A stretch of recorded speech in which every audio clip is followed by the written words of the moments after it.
Hi guys, my name is Dray and welcome back to another episode of True Crime Tuesday, where every Tuesday I sit down with you guys and we hash out a true crime story. So stories can range from anywhere between murders, mysteries, disappearances, cults, and more. So if you're a true crime freak like myself, I would highly recommend liking and subscribing.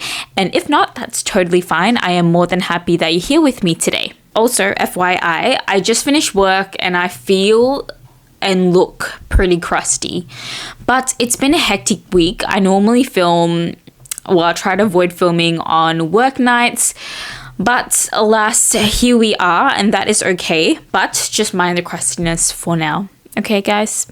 I also want to give a special shout out to Athira and Aman. If you are watching this, I love you guys. Thank you for your continuous love, your continuous support. It honestly means the world to me, and you guys are just the best sisters. Love you guys. Mwah, mwah, mwah. Today, we are going to be talking about Lori Vallow and Chad Daybell. The trial is currently ongoing, so there is a lot of media attention, a lot of buzz on this case. It is heartbreaking, it is disgusting, it makes me sick thinking about it. I have to admit that a few times when I was researching, whether that was listening to a podcast or watching a documentary or reading, I had to tell myself to pause a few times because even for me, I did feel like it got really, really heavy really quickly. I also just wanted to add that it is very complex. It's very long. I'm gonna need you guys to stay with me. So what I'm thinking is I think we will make this part 1 and then we'll get into part 2 next week. I'll see if I can smash it out, but I just really want to take time and talk about this case really thoroughly. Idaho Rexburg was known to be quite a quaint and safe area in the United States of America. But the peace of this quaint town would soon be interrupted when bodies were found in a backyard. But before we get into all of this, let's have a little chat about the key players in this sick story. This story centers around 2 individuals, Lori Vallow and Chad Daybell. This is a case involving 2 missing children, 3 suspicious deaths, 2 sizable life insurance policies, and unhinged religious beliefs that family members described as cult-like, and not to mention zombies. Yep, I'm telling you, zombies is involved and part of the story. But the trial of this case is ongoing, so I'm sure heaps of you guys out there want to hear a little bit more about the background of this case. Guys, we are going to do a little exercise now. What do you think of when you think of the word mother? Or mum? Mummy? Whatever you... Okay, you get what I'm saying. Mother. For some people, the word mother conjures up images of warmth, of compassion, kindness, patience, everything that feels like home, just beautiful, beautiful images. Lori Vallow is a mother of 2 missing children, multiple failed marriages, and 2 dead ex-husbands. Lori Vallow was a doomsday prepper, and she believed that everyone around her was essentially turning into zombies. So the only way to really save herself and the world was to get rid of these zombies. I know it sounds like a plot out of a movie, but I can assure you this really, really happened in real life. I believe that Lori Vallow is a female psychopath. Now you might be thinking, Dray, why are you saying that she's a female psychopath? Why not just a psychopath in general? Why do you have to point out that she's female? A lot of female psychopaths don't display the same sort of emotional processing as male psychopaths, which means that they're able to feel things such as love, empathy, grief, but at very low levels. Female psychopaths tend to be very skilled in getting what they want. They're very subtle and skillful with their aggression and are very, very good at manipulating people, which makes a lot of their actions go unnoticed. In my opinion, this explains why Lori got away with so much for so long. So data shows that female psychopaths tend to have a lot more marital relationships as opposed to the average female. And just keep in mind that Lori had 5 husbands. Now, I'm not saying that every female psychopath turns into a killer or someone who's aggressive or has outrageous beliefs, but female psychopaths who turn out to be serial killers tend to target their spouses and their partners in order to benefit them. For example, taking out a life insurance policy. Sorry if you can hear the ding, I think that's just me, Sue. Now, let's get into the meat and the bread and butter. The bread and butter of this case. We are going to start at who is Lori and who are her 5 husbands and how are they tangled up in this little web of Lori's disturbing behavior. On the 26th of June 1973, a little girl by the name of Lori Cox was born in California. Growing up, Lori had 2 brothers, one by the name of Adam and one by the name of Alex.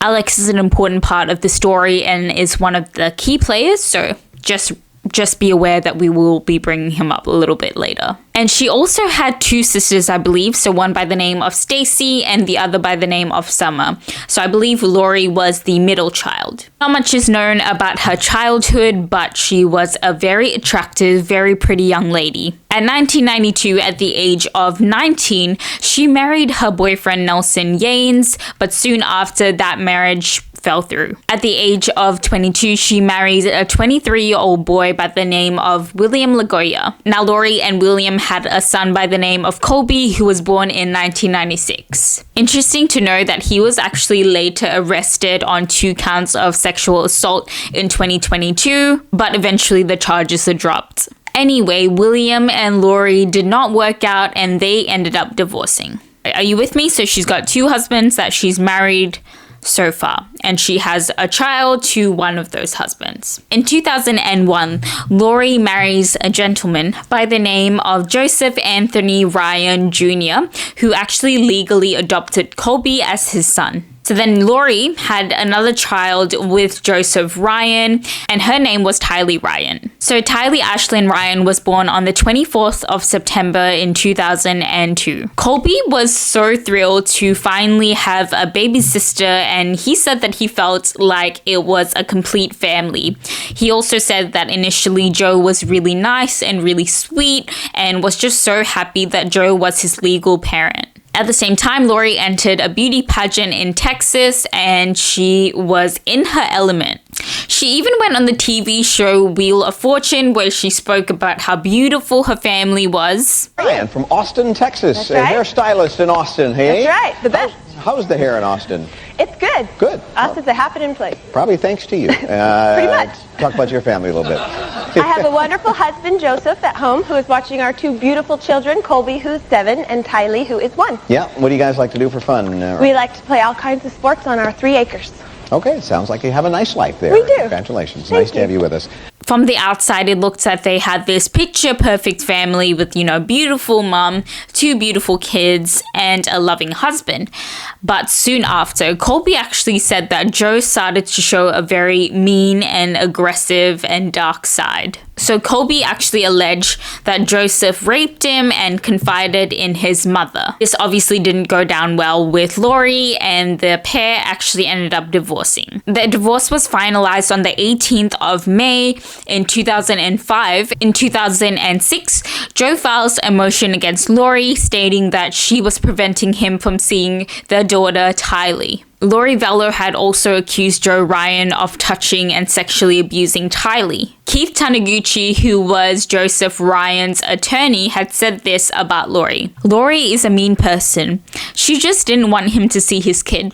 The way I recall it, the court was erring on the side of caution, and there was no evidence whatsoever that Joe had ever done anything. They took his bed, they took his clothes, they took everything out of the room, and they were trying to find DNA and didn't find anything after an extensive forensic analysis, so they never even charged him. During the heat of this dispute, Alex Cox, remember Alex Cox, one of Lori's brothers, actually got into an argument and a physical altercation with Joseph Ryan. He pled guilty and he was sentenced to 90 days in jail. A little jail time last year, I'll confess to you guys.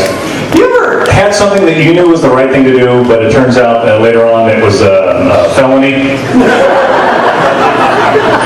This is a true story. I thought that my ex-brother-in-law was a pedophile, so I took a stun gun and I discharged it right in his nutsack. And I did. And in Texas, that's a felony. I I'm thinking, maybe I'll get a handshake or a parade or something. I got probation. At this point, Colby said that he could see a change in his mother. Lori started to talk a lot more about her religion, about the church, about the temple.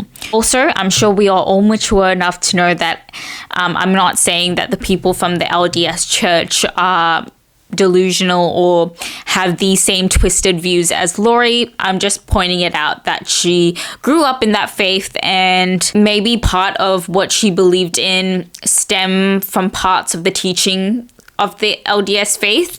But again, I'm sure we are all adults and all mature, and we can just avoid drawing those conclusions, but I'll just leave it at that. So back to what I was saying about Colby noticing a change in his mother.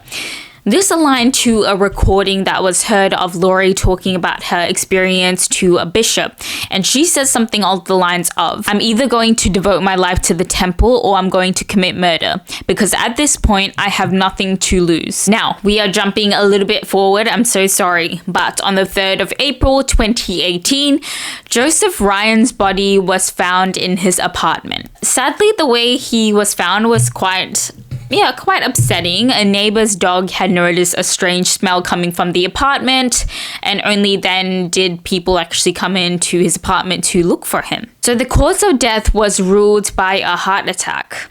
But with everything that I will mention as this video progresses, a lot of people look back in hindsight and think that something more sinister and malicious could have happened there, but we will never know because his body was actually cremated. So Joe Ryan's sister, Anna Cushing, actually mentioned that Lori said a few questionable and suspicious things, such as, the world is a better place without Joe Ryan. And Annie actually says that Lori is unhinged and untethered from the truth. She said, Lori was crazy.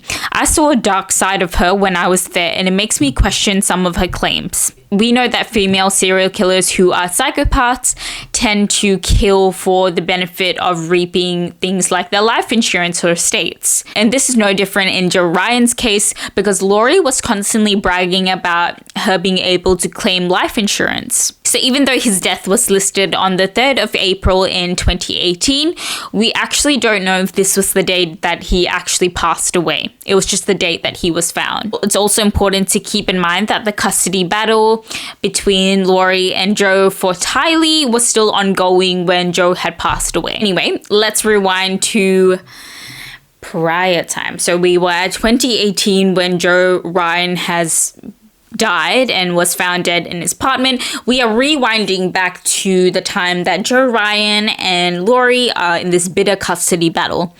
So, soon after, she meets her fourth husband, Charles Vallow. Lori had met Charles Vallow through a client who had a friend that thought would be interested in Lori, and the two hit it off and started dating. Charles was described as incredibly sweet, just a very gentlemanly man, and he was a very southern kind of guy. A lot of people said that Lori and Charles were a beautiful match for each other. On top of that, Charles had some money. He was financially stable, he was rich, and he said, you know what, Lori, you don't even have to work. So Lori quits hairdressing and just doesn't have to work. She gets provided for. On the 24th of February 2006, Lori and Charles get married in Las Vegas. Charles was a lifelong Catholic and grew up in the Catholic faith, but when he married Lori, he became a member of the LDS church. So Charles Vallow had two previous sons from his prior relationship, Nicholas and Zachary Chase. In 2013, Charles and Lori decide to adopt a child by the name of Joshua Jackson, so JJ Vallow. JJ is actually Charles's grandnephew. So he was initially with some grandparents, but everyone thought that, you know, the grandparents were getting old and maybe they were just better off being with a younger couple. So Charles and Lori put their hand up and they adopted JJ. At this point, Lori has had 4 marriages and has 3 children. One by the name of Colby, the other by the name of Tylee, and the third child is JJ. In 2014, the family moved to Hawaii, and this was prompted by God, according to Lori.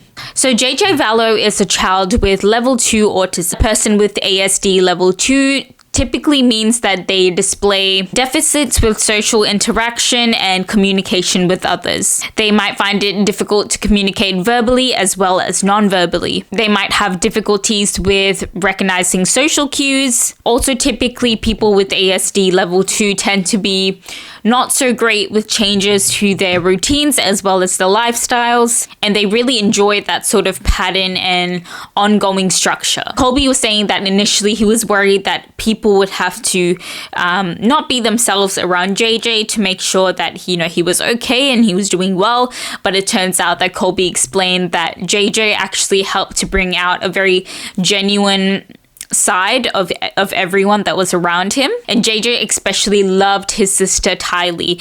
So, Tylee would refer to him as her son. Tylee had this really close special bond with JJ, where JJ would really listen to what Tylee said and followed her instructions. Tylee was very loving, very caring, and very nurturing. Now, at the time they were in Hawaii, Lori's religious beliefs really started amping up to the point where she was constantly talking about the LDS faith in the home as well as outside of it. So Colby noticed that things around the house were being changed and replaced. For example, family photos were taken down and now replaced with photos of the temple. Soon enough, friends of Lori started to hear her complain a lot about Charles. So Lori didn't view Charles as her religious equal, and the way she would talk about him was as if he was the one holding her back. At this point, she also believed that she was in communication with this angel by the name of Moroni. Her views started ramping up and getting more and more extreme. Allegedly, she was constantly being woke up by angels who would give her instructions on how to live a life that was worth living. And soon enough, she started to be obsessed listening to and hearing of near-death experiences. Sorry, we are doing a quick lip gloss touch-up.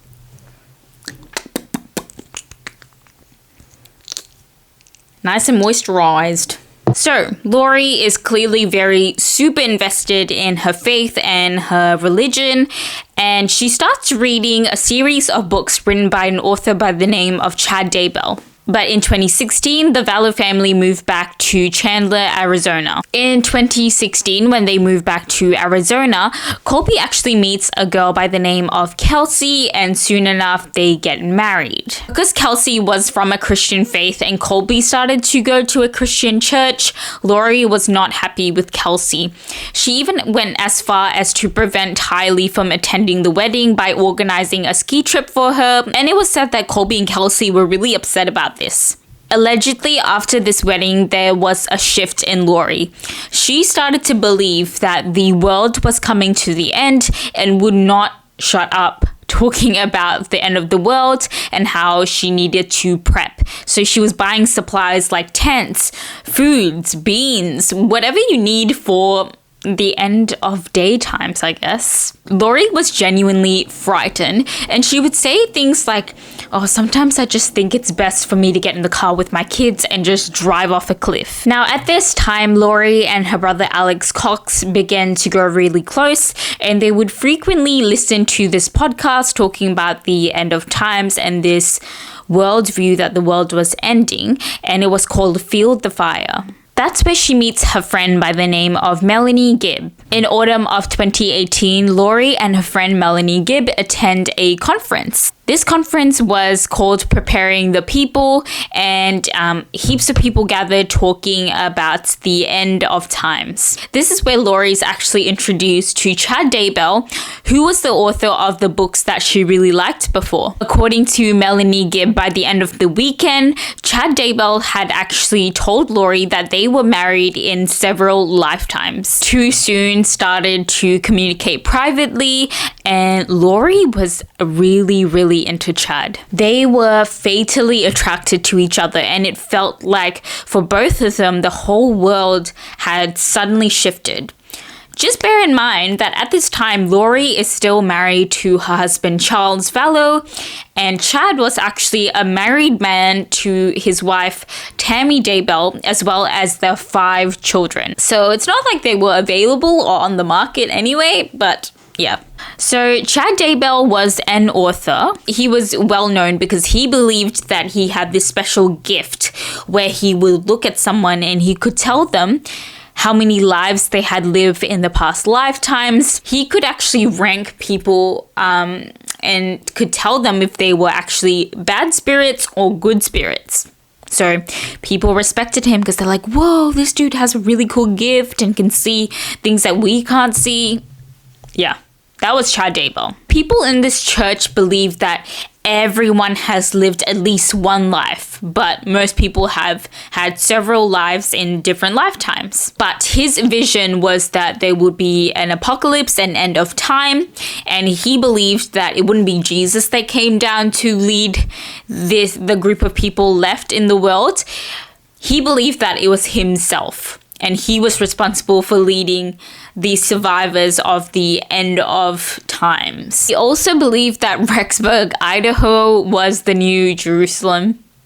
So, yeah. He rated the Book of Mormons equal and as important as his own books that he wrote. This tells you a little bit about how he viewed himself and why he thought he was so important and how he managed to maybe convince people that he was so important. And Lori ate every bit of it up.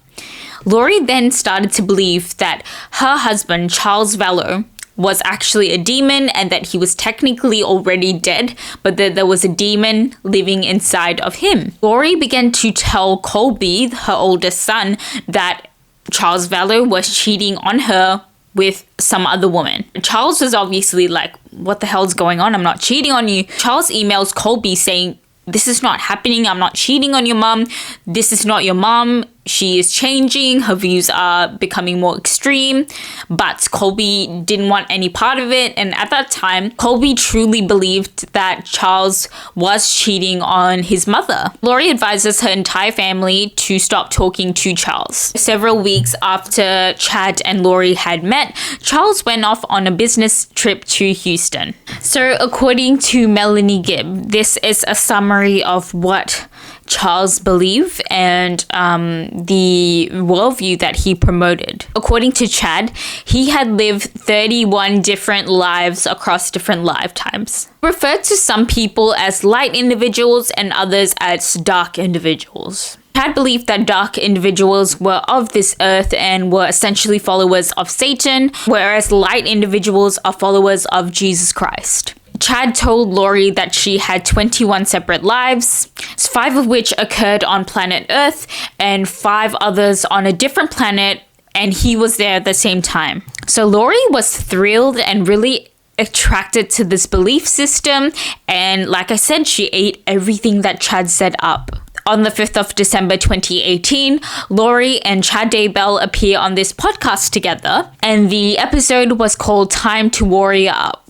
Now, it was said that later, Chad had actually stayed at the Vallow residence, so it was getting a little saucy. One day, Charles was off on a business trip to Houston, and when he came back from the business trip, he could no longer find his truck, he couldn't find any of his clothes, any of his personal belongings, he did not see Lori and any one of the kids. Charles called the police because he was really concerned about JJ as well as Tylee. I found this video pretty heartbreaking, and yeah, at some point I did have to pause because I couldn't really watch the whole thing without crying.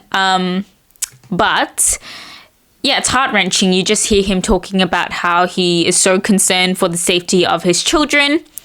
And it's also a really frustrating watch with the police officer. But I know they have tough jobs and they can only do so much, right? And we're only speaking because we know what has happened. But anyway, I'm going to ramble on for a little while. But I want you guys to watch a snippet of this video and let me know what you think. But I'm going to link the full video in the description box below. But yes, let's check out what Charles says to the police officer. I don't know how else to say it. We're LDS. she thinks she's a resurrected being and a God, and remember the 144,000. Jesus is coming next year.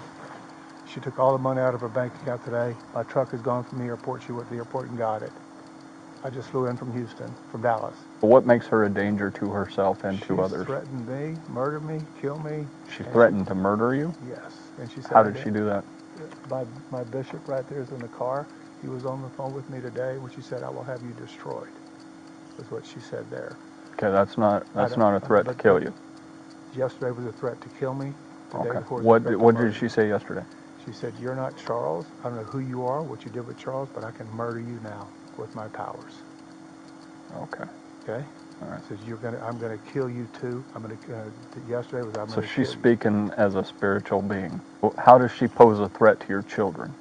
I don't know what she's gonna do with them. I don't know if she's gonna flee with them. She's gonna hurt them. Interesting, because Lori had said to him that she believed someone by the name of Ned Schneider was living inside of Charles, and Ned Schneider was the name of the demon who was residing in his body. So yeah, later on in the video, police kick the door down and they find absolutely nothing. Right down to his underwear, there was nothing of Charles in that house. So it's pretty frustrating at this point because the cop is obviously siding with Lori, and it seems like he thinks that Charles is the crazy one. He says later on, as for tonight, we don't have a crime. Lori's legally allowed to take the children, so there's nothing that we can really do. So out of desperation, the next day, Charles decides to go to JJ's school, and he manages to take Lori's wallet. He said that initially his intention was to take the keys so that she wouldn't be able to run away and they could actually have a conversation about what was happening to his stuff as well as his children. But Lori had a spare key and could somehow make a getaway with the car. So Lori brings in Tylee to the station and she ends up getting interviewed by a cop. Lori painted Charles to be a cheater, and she claimed that she had evidence. So she told the cop, I was so mad that he cheated, so I took the car, I took the truck, I took his clothes, I took everything, and I left. And then she said, the next day he came to JJ's school and stole my purse, and my purse has everything. And in the interview, it is, again, so frustrating, but you can just tell that this policeman is smitten by Lori. You can tell that he is captivated by her charm, laughing at her jokes, they're laughing together, there's like a bit of subtle flirting, it's like a weird energy. And I gotta tell you, some cops do a brilliant job at protecting our community, protecting our cities. In this case, I believe that the police have let down not only this family, but the community by letting this progress. And I feel like Lori is very good at manipulating the situation because she is very attractive and she's very pretty, very charismatic. And she was essentially, able to fool a lot of people, including police officers who were male. Think about it. She took all of his stuff and it didn't even belong to her because she wasn't working. She wasn't contributing to the household. She withdrew so much cash from their savings. And again, she didn't work. It wasn't her money to take. The cars wasn't hers to take. The police were just so irresponsible with how they handled this entire situation. The police officer interviewing Lori said something along the lines of you don't seem like a dangerous person. That sort of weird flirty vibe. I was getting so pissed off as I was watching that. Lori really manipulated the situation and played herself to be this really poor victim who got cheated on, and she has all these kids and she's stay-at-home mom and she's so devoted while Charles is out there going on business trips and cheating on her.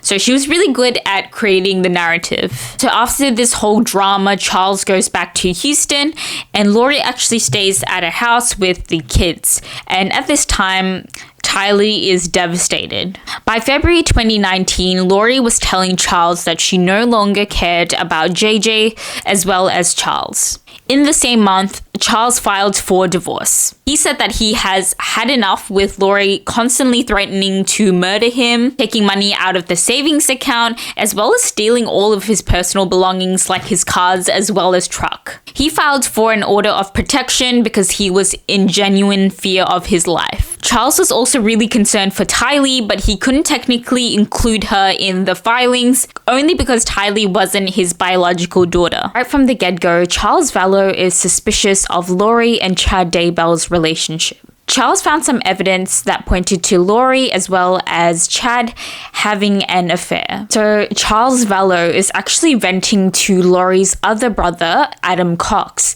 And he's like, dude, this is crazy. I am fearing for the safety of the children. I don't know what to do. He also confided in Adam about the whole affair that he believed was going on between Chad and Lori.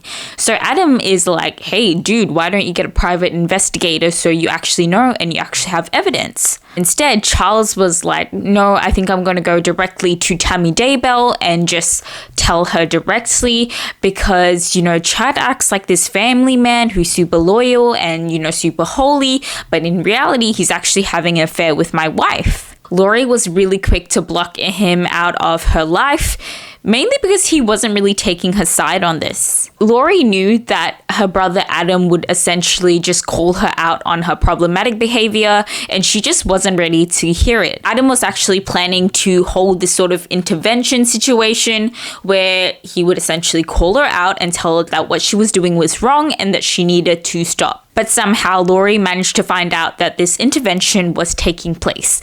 Thus, she texted Alex Cox, hey, this is happening. I need you to stay close to me. So the plan was, on the day of the intervention, Charles was actually going to come over to pick up JJ to take him to school. And obviously the plan was something along the lines of Charles taking JJ to school while Adam would actually sit down with Lori and have a chat about what was going on and what was happening. So on the 11th of July 2019, Charles texted Adam that he was there at the house at about 7:30 a.m. Cut to a little while after, and there was a 911 call made to police by Alex Cox. In this 911 call, he essentially stated that he shot his brother-in-law in self-defense.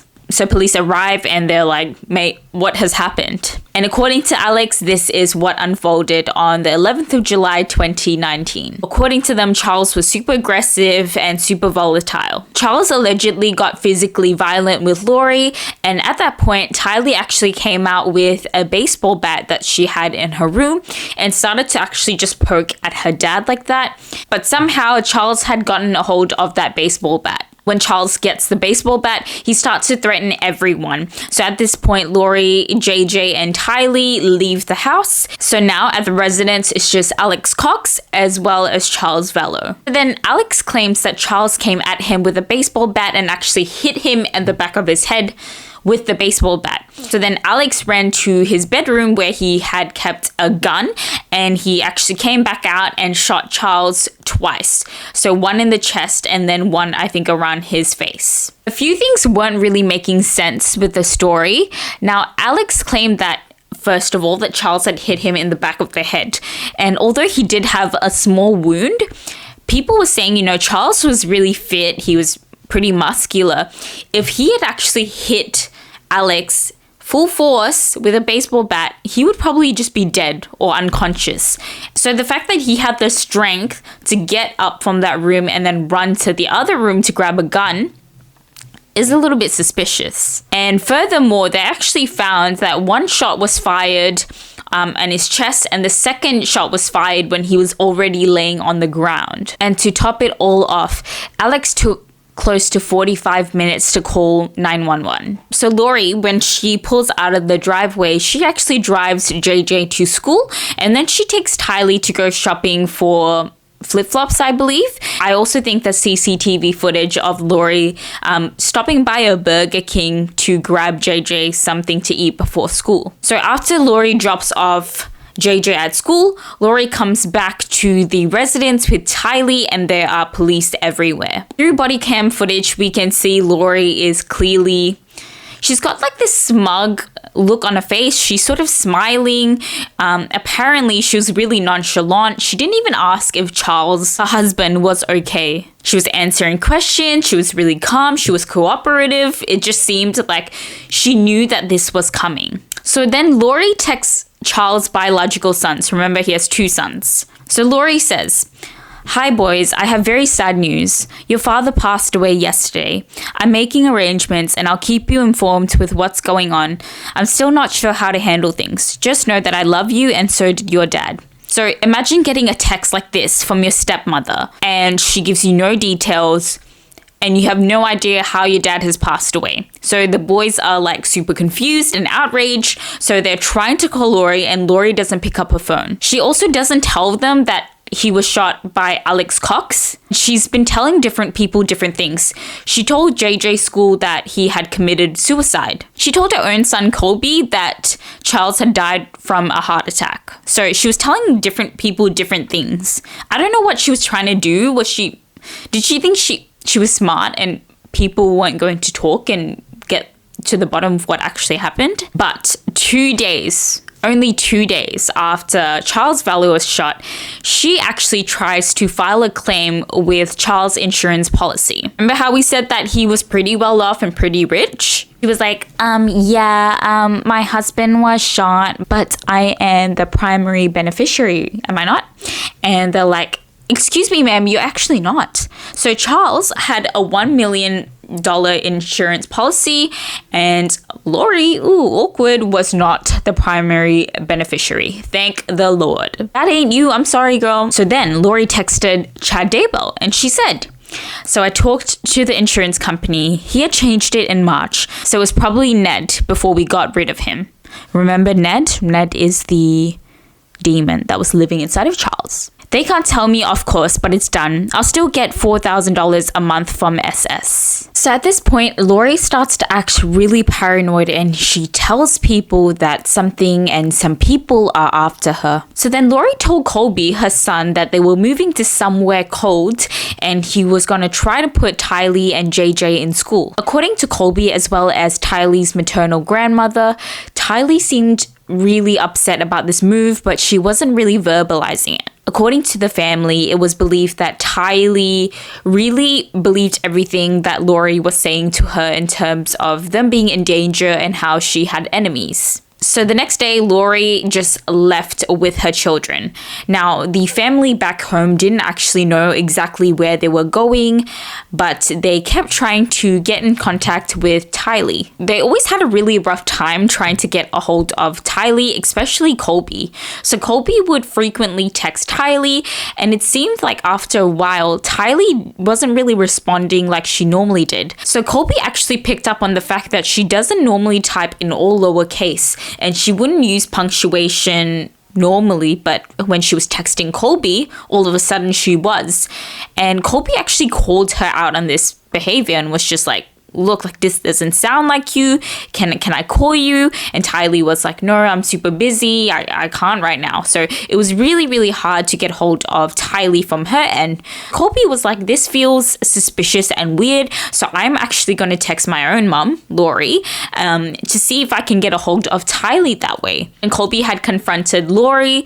Lori was like, no, she's just busy. You know, she's got some new friends now. She's going to new school. Like, she's busy right now. But something didn't really feel right in the situation. So Colby talked to his wife, Kelsey, and Kelsey decided to do some research. So Colby, as well as Kelsey, started to look through all these emails that Charles had sent them.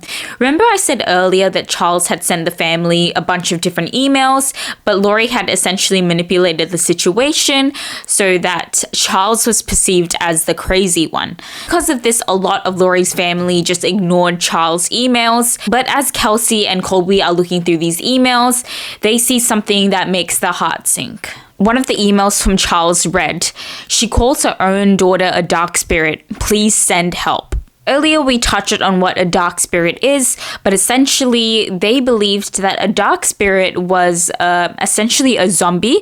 You're already technically dead, but you just have a demon living inside of you. So the only way to really free yourself is for them to be killed. The only way to kill the dark spirit is to actually kill the body of the host. So whoever had a dark spirit essentially needed to be eliminated in the eyes of Chad Daybell and Lori Vallow. It turns out that Charles had actually forwarded an email that was sent to Lori. In this email, it had a list of all the members of the family, essentially determining who was a light spirit and who was a dark spirit. So that email was crafted and designed and sent from Chad Daybell to Lori. So Chad had created this ranking system.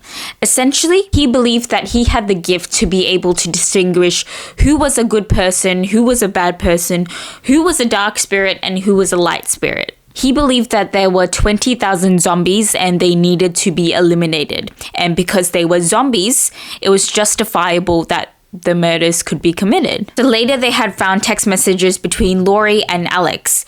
And Lori actually said to Alex, "Oh, this is really sad. Guess who the Z is?" So Z standing for zombie.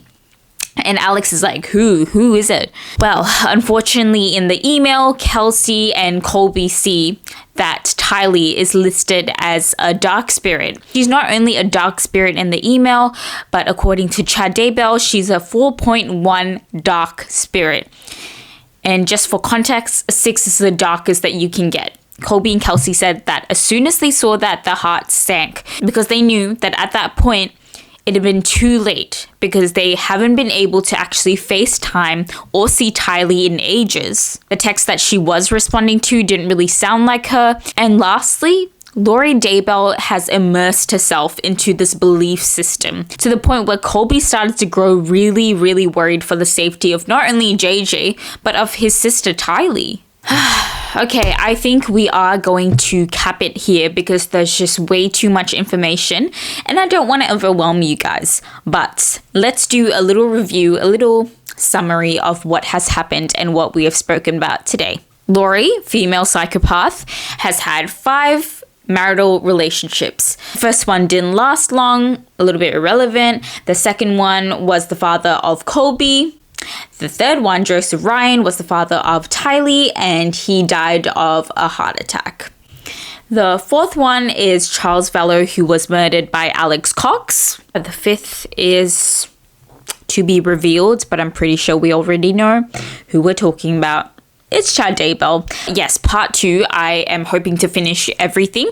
We will be discussing Chad Daybell, his wife and his family, going into his marriage with Lori, and what happened to Tylee as well as JJ. This case is honestly sickening and yeah, I think it's good that we cap it here for today because we've got a good understanding of who Lori is, her relationships with her ex-husbands, as well as her children. But yes, thank you guys so much for joining me today. I will be back next week with a new video, part 2 of this Lori Vallow saga. But like I said, this trial is ongoing, so hopefully as new information come out, we'll have a better understanding of what happened and what the full story is. But I will leave it here. Thank you guys again for joining me. I love you. Stay safe and I will see you next week. Bye.